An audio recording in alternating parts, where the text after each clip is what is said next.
Hi traders, Joseph here from Eightcap. Just going to have a look at a couple of markets as risk markets look to be continuing their fight back that we've seen that really got underway yesterday. We saw some tests lower from sellers, but we're just looking at the US30 now. Now it's very early for the US30. It's still right pretty much smack bang in the middle of the overnight session.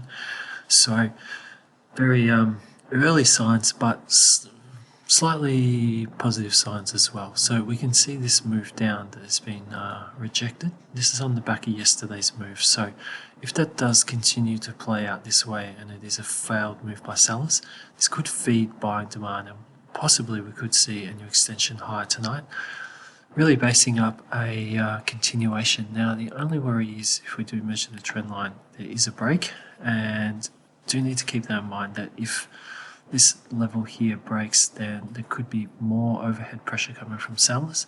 So it is early days, but if we do see buyers are able to push above around the 23,632 point, it could be showing signs that buyers are still in control. But again, there is a little bit more work to do at the moment. Now we just want to jump over to the Australian dollar, to the yen, and to the USD. We did speak about the AUDUSD yesterday. This is continuing. This pattern is still continuing. We saw some selling yesterday. We saw a move today by sellers that's been rejected at this point in the session, and we're seeing some buying now breaking above yesterday's close. So we're still looking for a continuation on the buying side, and price is through the trend, but it's not too bad yet. And if we're looking at the downward trend, we still have one here and the fast trend, which at this point here has been broken. So we're still looking to see if buyers will be able to complete a continuation here. And the same as on the AUD Japanese yen, very similar story. We still have this minor trend in play here.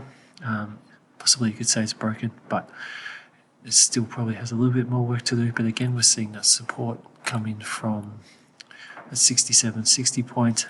We still have a trend in play, and we're looking to see if buyers can continue to hold their move after rejecting an earlier move by sellers, and could we see another move push higher. So for the Aussie yen, resistance would probably be saying possible resistance coming from 68.46 to 68.50, and then the next key test for resistance will be up around the 69 level.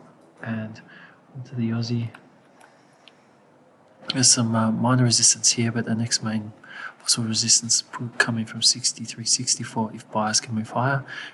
Support remains from 62.80 at this stage. So could be an interesting night coming up. We'll just have to see how things play out into Europe, and then as we get closer to New York, if we're going to see this current mini risk revival continue to play out. So till tomorrow, have a great day and good trading, and bye for now.